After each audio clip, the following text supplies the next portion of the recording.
Hello students and welcome once again to Haldari Academy online platform. আমরা গত ক্লাসে C fever পড়েছি। তো সি ফিভার পড়তে গিয়ে আমরা দেখেছি যে কবি তিনি একজন মডার্ন এজের বিলং করতেন। তো তার যে মনের স্পৃহা, ভীষণ তার যে একটা তীব্র desire, strong desire, deep desire আমরা বলতে পারি কি, সেটা হচ্ছে to go to the sea, that means to have a sea voyage. তিনি সমুদ্র যাত্রায় যেতে চাইছেন। তো এটা তার ভীষণভাবে তার একটা চাওয়া, হ্যাঁ। তো সেটার জন্য তার কি কি দরকার সেটাও তিনি বলেছেন। তার জাহাজ দরকার, জাহাজকে ডাইরেক্ট করার জন্য, মানে সঠিক দিকে চালনা করার জন্য পোল স্টার, মানে যেটা আমরা জানি যে ধ্রুবতারা, তার ডাইরেকশন চাই। তিনি চাইছেন একটা বাতাসে ভরা দিন, মানে এবং সেখানে আকাশ মেঘলা থাকবে না, একদম ঝকঝকে আকাশ, একদম সকালবেলায়, মানে একদম ভোরবেলায় তিনি তার জার্নি শুরু করবেন। এবং এই জার্নি চলাকালীন তিনি একজন ফেলো রভারকে চাইছেন, তিনি একজন সঙ্গীকে চাইছেন যে কিনা তাকে এই জার্নির যে স্ট্রেনুয়াস ইফেক্ট, খুব এই কষ্টকর জার্নিতে তাকে গল্প বলে তাকে আনন্দ দেবে এবং তার সঙ্গী হবে, এবং যাতে করে তিনি একদম তার যাত্রার শেষে তিনি নিশ্চিন্তে নিদ্রা যেতে পারেন, নিশ্চিন্তে ঘুমোতে পারেন, এটাই তার মনস্কামনা। তো এটা আমরা দেখলাম যে কবির স্পিরিট এখানে তুলে ধরা হয়েছে। তিনি সি ফিভারের কথা বলছেন। ফিভার যার অর্থ বলতে পারো আমরা যে যখন আমাদের ধরো জ্বর হয়, আমরা যখন when we suffer from fever, তখন আমরা কি একটা আবেশ, একটা আচ্ছন্নতায় থাকি, তাই তো? সেরকমই কবি বলছেন যে সমুদ্র যাত্রা করার তার যে আচ্ছন্নতা, সেটা যেন তাকে চেপে বসেছে। তো এটাই হচ্ছে কবিতার সারমর্ম। সেখানে আমাদের টেক্সট পড়া কমপ্লিট হয়ে গেছে। আমরা এবারে কম্প্রিহেনসিভ এক্সারসাইজেস গুলো দেখে নেব। তাহলে চলো দেখে নেওয়া যাক একটা করে কোয়েশ্চেন। ফার্স্ট যে কোয়েশ্চেনটা রয়েছে দেখো, choose the correct alternative to complete the following sentences. তাহলে নিম্নলিখিত বাক্যগুলোকে সম্পন্ন করার জন্য তোমাকে সঠিক যে অপশন সেটা বেছে নিতে হবে। প্রথম কোয়েশ্চেনে কি আছে দেখো, the poet asks for a sail, the colour of which would be. কবি কি চাইছেন? একটা সেল চাইছেন, মানে পাল। তো সেই পালের কালার কি হতে হবে? সেটা হচ্ছে দেখো যে এখানে বলা আছে, দেখো এই যে এখানে রয়েছে টল sheep, and wheels kick, winds song, and white sails shaking। কেমন? তাহলে আমরা দেখতে পাচ্ছি সেলের কালার কি চেয়েছেন তিনি? হোয়াইট। তাহলে দেখে নেব অপশনস গুলো এরপরে যে কি কি রয়েছে এখানে, ব্লু, গ্রে, ব্ল্যাক, হোয়াইট। তাহলে আনসার হবে white. Okay, that is the first answer. Second question কি দেখো, while going down to the sea, সমুদ্রে পাড়ি দেওয়াকালীন, the poet wants to hear the crying of, কবি কার ডাক শুনতে চান? এখানে বলছে দেখো সিগাল, কাকুজ, ইগলস, সোয়ালোজ, সবকটাই পাখির নাম। তো আমরা জানি যে এখানে কবিতায় এটা রয়েছে, আমরা জানি যে কবি কি চাইছেন। এ দেখো এখানে রয়েছে কি, সিগালস ক্রাইং, শঙ্খচিল, শঙ্খচিলের ডাক তিনি শুনতে চাইছেন, তাই তো? তাহলে আনসার উড বি সিগালস।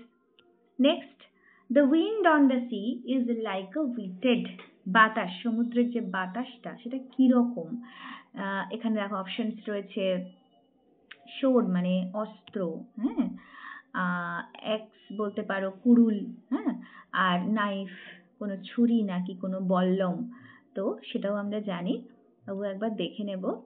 এই যে দেখো উইটেড নাইফ, তাহলে আনসার হবে কি নাইফ। চলো আমরা আনসারে টিক করি। তাহলে the wind on the sea is like a whetted knife, that will be the answer. এরপরে কোয়েশ্চেনটা আমরা দেখে নেব। State whether the following statements are true or false. তাহলে বলো যে নিম্নলিখিত বাক্যগুলো, যে এক্সপ্রেশনস গুলো রয়েছে সেটা সত্যি না মিথ্যা, এবং তার সপক্ষে তোমাকে ওয়ার্ডস দিতে হবে বা ফ্রেজেস দিতে হবে সাপোর্টিং স্টেটমেন্ট হিসেবে। ফার্স্ট কোয়েশ্চেন কি আছে? Two stair the ship the poet needs the moon. যে জাহাজকে রাস্তা দেখানোর জন্য, স্টিয়ার করা মানে কি ডাইরেক্ট করা, কাউকে সঠিক রাস্তা দেখানো, সঠিক দিশা দেখানো, সেটার জন্য কবি কি চাইছেন? চাঁদকে চাইছেন। আগে আমরা দেখে নিই কবিতাতে কি রয়েছে। এই দেখো একদম সেকেন্ড লাইনে রয়েছে এই যে a star to steer her by. এই হারটা মনে রাখবে, এখানে হার কিন্তু এই জাহাজটাকে, টল শিপের কথা বলা হয় যে her. To steer, star to steer her up. তাহলে কাকে চাইছেন কবি? স্টারকে চাইছেন। সুতরাং এখানে যে the steer of the ship the poet needs the moon, তাহলে এটা আমরা কি লিখব? ফলস লিখব। এবং তার সাপোর্টিং স্টেটমেন্টে আমরা এই লাইনটা লিখব, এই যে and all I ask is a tall ship, and all I ask is a tall ship and a star to steer her by। হলো। এরপরে আমরা নেক্সট সেন্টেন্সে চলে যাব। দেখো কি রয়েছে? The call of the running tide is wild and clear। যে ছুটন্ত একদম রানিং, হ্যাঁ, খুব দ্রুত বেগে ধাবিত যে সমুদ্রের ঢেউ, তার কলটা কিরকম ছিল? Wild and clear. হ্যাঁ, সত্যি তার কল ছিল কিরকম? Wild and clear. এখানে দেখো, এখানে রয়েছে I must go down to the seas again for the call of the running tides. Of the running tide is wild call and clear call. Okay, is a wild call and a clear call. তাহলে এটা হবে কি? True, তাই তো? Next sentence, the poet is going out to the C for the first time. তাহলে প্রথমবারের জন্য কি কবি সমুদ্রে যাচ্ছেন? দেখো এখানে আমরা পরিষ্কারই বুঝতে পারছি যে কবি প্রথমবারের জন্য যাচ্ছে না, কারণ তিনটে স্ট্যান্জাই কিন্তু স্টার্ট হয়েছে I must go down to the seas again. তাহলে কোনো জায়গায় এগেইন যাওয়া মানে কি? আমি দ্বিতীয়বার বা মানে আবারও যাওয়া। তার মানে কি? তার মানে কবি এখানে আগেও গিয়েছেন। তাহলে এটা অবশ্যই কি হবে? ফলস হবে। আর তোমরা সাপোর্টিং স্টেটমেন্টে লিখবে I must go down the seas again. ঠিক আছে? এইভাবে তোমরা সাপোর্টিং স্টেটমেন্ট লিখবে। নেক্সট দেখো, আনসার দ্য ফলোইং কোয়েশ্চেন। নিম্নলিখিত প্রশ্নগুলোর উত্তর দিতে হবে। ফার্স্ট যে কোয়েশ্চেনটা রয়েছে, during what time of the day does the poet wish to go down to the seas. তাহলে কোন সময়ে কবি আশা করছেন যে তিনি সমুদ্র যাত্রায় বেরোবেন? তাহলে আমরা আগে দেখে নিই কোন সময়টার কথা কবি বলছেন। এইখানে দেখো, এই যে অ্যান্ড গ্রে ডন ব্রেকিং, এই সময়টার কথাই তিনি বলছেন। তাহলে আমরা কি বলবো? এই যে, তাহলে আমরা আনসারটা এইভাবে লিখব যে এখান থেকে লিখব, এই যে দ্য পোয়েট, দ্য পোয়েট, এখান থেকে আমরা এরকম ভাবে লিখব দ্য পোয়েট, যেহেতু এটা প্রেজেন্ট টেন্সে আছে, ডাজ আছে, তাই আমরা উইশ করব না, উইশেস করব। তাহলে the poet wishes to go down to the seas at the breaking of কি হবে? dawn। কেমন? at the breaking of dawn। তাহলে তোমরা লিখবে এইভাবে যে the poet wishes to go down to the seas at the breaking of dawn। হলো। Next question দেখো, what kind off day does the poet prefer for selling. কিরকম দিন কবি চাইছেন তার যাত্রা শুরু করার জন্য, তার সমুদ্র যাত্রা শুরু করার জন্য তিনি কিরকম দিন চাইছেন? এখানে রয়েছে দেখো, and all I ask is a Windy day with the white clouds flying. কেমন? তাহলে আমরা আনসারে কিরকম লিখবো দেখো, যে what kind of day does the poet prefers for sailing। Sorry prefer for selling. তাহলে এখানে আমরা আনসার যখন লিখবো, যেহেতু এটা প্রেজেন্ট টেন্সে আছে, সুতরাং আমরা এখানে ডাজ তো আর আনসারে লিখবো না, আমরা প্রেফারটাকে প্রেফার্স করে দেবো। তোমরা কিন্তু লক্ষ্য রাখবে কিভাবে কোয়েশ্চেনের আনসার লিখতে হয়। সব কোয়েশ্চেন কিন্তু তোমাদের এক্সাম হলে এইরকম অ্যাক্টিভিটির কোয়েশ্চেন নাও আসতে পারে। অন্য কোনো কোয়েশ্চেন এলে কিভাবে তোমরা আনসার সাজিয়ে লিখবে সেটাও শিখে নিতে হবে। তাহলে দেখো কি লিখবো আমরা, the poet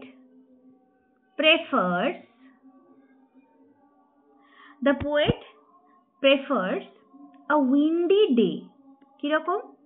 a windy day for sailing. ঠিক আছে, the poet prefers a windy day for sailing, এটা হবে আনসার। নেক্সট দেখো, নেক্সট কোয়েশ্চেন কি আছে, what does the poet prefer to hear from a fellow rover?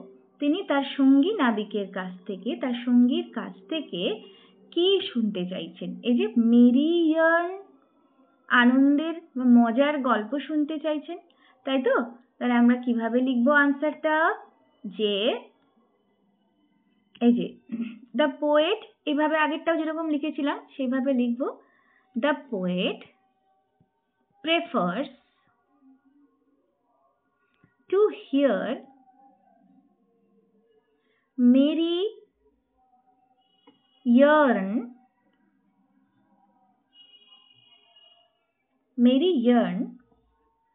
from a fellow rover. কেমন? এইভাবে আমরা আনসারটা ফিনিশ করব। হলো, আশা করি তোমরা বুঝতে পারছো কিভাবে আমি আনসারটা লিখছি, সেটাও তোমাদের দেখিয়ে দিচ্ছি। কিন্তু তোমরা এইভাবেই লিখবে। এই যে যখন কোয়েশ্চেন থাকছে তখন এই WH ওয়ার্ড থাকছে, তারপরে অক্সিলারি ভার্বটা দেখে নেবে। ডু ভার্বটা কি আছে, ডাজ আছে না ডিড আছে। যদি ডাজ থাকে তাহলে তোমরা মেন ভার্বের পরে এস বা ইএস যোগ করবে, আর যদি ডিড থাকে তাহলে মেন ভার্বকে ডি ইডি যোগ করে পাস্ট ফর্ম করে নিয়ে তারপরে কিন্তু তোমরা আনসারটা এইভাবে লিখবে। টেন্স তোমাদের মাথায় রাখতেই হবে যখন তোমরা কোয়েশ্চেনের আনসার দিচ্ছ। দেখে নিতে হবে কোয়েশ্চেনটা কোন টেন্সে আছে। কোয়েশ্চেন যদি প্রেজেন্ট টেন্সে থাকে, ডাজ আছে, প্রত্যেকটা কোয়েশ্চেনে দেখো প্রেজেন্ট টেন্সে আছে। তাহলে এরকম ভাবে প্রশ্ন যদি প্রেজেন্ট টেন্সে থাকে তাহলে তোমাদের আনসারটাও কিন্তু প্রেজেন্ট টেন্সে দিতে হবে। আর এখানে ডাজ না হয়ে যদি ধরো ডিড হতো, এখানে যদি ডিড হতো তাহলে কিন্তু তোমাকে কি করতে হতো, তোমার আনসারে তখন প্রেফার্ড করে দিতে হতো, PREFERRED, তখন কিন্তু তোমার মূল ভার্বের কিন্তু চেঞ্জ করতে হতো পাস্ট টেন্সে। কেমন? আশা করি তোমরা বুঝতে পারছো কিভাবে আনসার লিখতে হয়। এরপরে চলে আসো, আমরা গ্রামারে চলে আসি। ডু অ্যাজ ডাইরেক্টেড করতে বলা আছে, নির্দেশ মতো তোমাদেরকে আনসারগুলো করতে হবে। হোয়াট আ শকিং সাইট, এটা একটা এক্সক্লামেটরি সেন্টেন্স। এটাকে আমরা কি বলি? Exclamatory sentence. তোমরা জানো সেন্টেন্স যে 5 প্রকারের রয়েছে, তার সেই সেন্টেন্সের প্রকারভেদের মধ্যে যেমন assertive, interrogative, imperative, optative, exclamatory. তার মধ্যে এটা হচ্ছে কি এক্সক্লামেটরি সেন্টেন্স। এখানে নোট অফ এক্সক্লামেশন রয়েছে, বুঝতেই পারছো। এটাকে অ্যাসার্টিভ করতে হবে, বা কি বানাতে হবে বলো তো, একটা স্টেটমেন্ট বানাতে হবে। আমরা নর্মালি এক্সক্লামেটরি সেন্টেন্সকে কিভাবে বলি? হোয়াট আ শকিং সাইট, কি শকিং দৃশ্য, বাপরে বাপ, হ্যাঁ একদম মুভড যাকে বলি। তো এরকমটাকে আমরা অ্যাসার্টিভে করতে গেলে কি বলতে পারি না, যে দ্য সাইট, আমরা এইভাবেও লিখতে পারো, the sight is very shocking. The sight is, এই হোয়াট এর জায়গায় আমরা কি করবো, very shocking. The sight is very shocking. অথবা এটাও বলতে পারো it is a very shocking sight, এটাও বলতে পারো। It is a very shocking sight, এটাও বলতে পারো। অথবা the sight is very shocking, এটাও বলতে পারো। কেমন? নেক্সট দেখো, I am sure of his success. এখানে change into complex sentence. Complex sentence মানে তখন কি এসে যাবে বলো তো, ক্লজ এসে যাবে। এই যে I am sure of his success, এটা ছিল সিম্পল সেন্টেন্স। কেন সিম্পল সেন্টেন্স? কারণ এখানে একটাই সাবজেক্ট। দেখো এখানে কেন সিম্পল সেন্টেন্স বলছি, simple sentence, complex sentence, compound sentence তোমাদের চিনতে হবে, কিন্তু সেটার জন্য ভালো করে তোমাদেরকে এই চ্যাপ্টারটা দেখতে হবে। তো একটু তোমাদের এখন আমি ইন শর্ট বলে দিই। যখন আমি গ্রামার ডিটেলস পড়াবো, তোমাদের subject wise topic wise discussion চলবে, তখন আমি আরো ডিটেলসে পড়াবো। কিন্তু এখন আমি তোমাদের জাস্ট ইন এ নাটশেল বলে দিচ্ছি। দেখো, ক্লজ। ক্লজ কি না, ধরো একটা ধরো বড় পার্ট, বড় একটা সেন্টেন্স, তার মধ্যে আমি একটা সেন্টেন্সকে দেখো এখান থেকে কেটে দিলাম, তাহলে এই প্রত্যেকটা পার্টকে আমি কি বলবো? ক্লজ বলবো। এটা একটা ক্লজ, এটা একটা ক্লজ। এইভাবে কিন্তু ক্লজ ডিফাইন করতে হয়। শুধু এরকম ছবি আঁকলে হবে না, তোমাদের গ্রামাটিক্যালিও জানতে হবে কোনটাকে আমরা ক্লজ বলবো, কেনই বা বলবো। আর সিম্পল সেন্টেন্সের ফিচার কি, সিম্পল সেন্টেন্সের বৈশিষ্ট্য কি? দেখো, সিম্পল সেন্টেন্সে একটাই ফাইনাইট ভার্ব থাকবে আর একটাই সাবজেক্ট থাকবে। এখানে দেখো, I am sure of his success, এখানে সাবজেক্ট একটাই, সেটা হচ্ছে আই, আর ফাইনাইট ভার্বও একটাই, সেটা হচ্ছে অ্যাম, আর কোথাও কোনো ভার্ব কিন্তু নেই। এবার তোমাদের বলি ফাইনাইট ভার্ব কাকে বলে, সেটা জেনে রাখাটাও খুব জরুরি। দেখো, ফাইনাইট ভার্ব হচ্ছে সমাপিকা ক্রিয়া। সমাপিকা ক্রিয়া মানে কি, যদি কোনো ক্রিয়া বা ভার্ব কোনো সেন্টেন্সে বসে একা একাই বসে সে তার নিজের কাজ করে নিতে পারে, মানে নিজের অর্থ তার সম্পন্ন করে নিতে পারে, কারোর উপর নির্ভরশীল নয়, সেক্ষেত্রে সেটা হয়ে যায় ফাইনাইট ভার্ব। এবং এই ফাইনাইট ভার্ব কিন্তু চেঞ্জেবল।